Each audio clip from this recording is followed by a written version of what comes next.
Bismillahirrahmanirrahim. Apakah para habaib itu semuanya keturunan Nabi? Apakah hanya gelar semata, seperti halnya gelar ustadz, kiai dan sebagainya? Habaib itu istilah yang digunakan kepada orang-orang yang keturunan Nabi sallallahu alaihi wasallam. Apakah mereka semua keturunan Nabi? Wallahu alam, kita tidak tahu, kan ini berkaitan dengan sanad dan masalah kejujuran. Akan tapi memang habaib itu berbagai macam modelnya. Ada habib, jadi tidak otomatis orang menjadi keturunan Nabi langsung masuk surga. Tidak otomatis orang menjadi keturunan Nabi berarti maksum, tidak punya kesalahan. Nabi SAW pernah berkata tentang Fatimah, yang Fatimah ini adalah ibunya para habaib. Karena hanya dari keturunan Fatimah lah yang merupakan keturunan Nabi. Ali bin Abi Thalib punya istri selain Fatimah. Istri-istri Ali yang selain Fatimah tidak meneruskan keturunan Nabi SAW. Hanya keturunan Fatimah. Rasulullah SAW pernah berkata tentang Fatimah,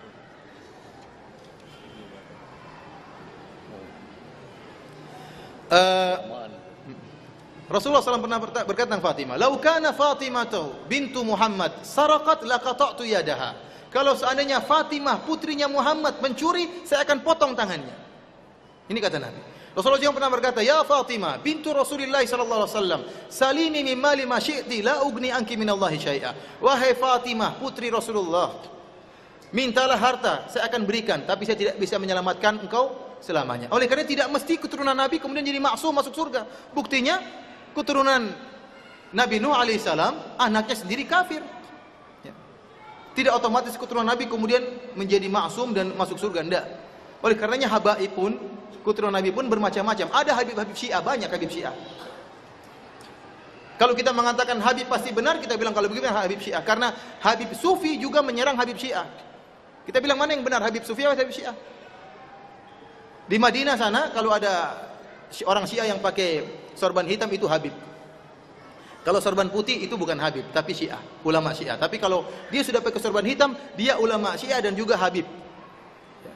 Dan subhanallah pernah diadakan penelitian besar-besaran dan pemeriksaan DNA. Antum bisa cari di YouTube ya, kalau antum bisa bahasa Arab, antum coba tulis tentang DNA. Jadi ada seorang keluar di televisi, dia pakar dalam masalah DNA. Dia menukilkan tentang ahli DNA dari yang ada di dunia ini, yang menukil tentang jenis-jenis DNA.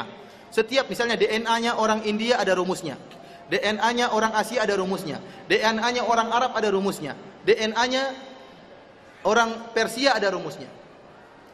Maka dia berkesimpulan kalau orang keturunan Nabi ya, harus punya DNA Arab. Setelah diambil beberapa sampel dari habib-habib Syiah, ternyata DNA-nya rumusnya DNA orang Persia. Nah, ini repot. Tapi kita bilang kita husnudzon. Ya, kalau ada yang mengaku dia sebagai cucu Nabi, kita bilang kita husnudzon. Bahkan kalau ada habib, ya, ada seorang habib dan ada selain habib, sama-sama alim, maka yang habib yang harus kita dahulukan. Tetapi kata Allah Subhanahu Wa Taala, Inna akramakum indallahi atqakum. Dan bahwasanya yang paling bertakwa di sisi Allah dan yang paling mulia di sisi Allah yang paling bertakwa. Justru karena kecintaan kita kepada keturunan Nabi, kalau memang itu keturunan Nabi, maka kita nasihati mereka agar kembali kepada ajaran leluhur mereka. Dan inilah yang dilakukan oleh para habib-habib Wahabi. Dalam buku saya kritik terhadap sang habib, saya sebutkan bagaimana para habib-habib Wahabi menasihati habib-habib Sufi agar meninggalkan bid'ah Maulid Nabi sallallahu alaihi wasallam. Jadi ada habib Sufi, ada habib Wahabi, ada habib apa? Syiah. Antum ikut yang mana?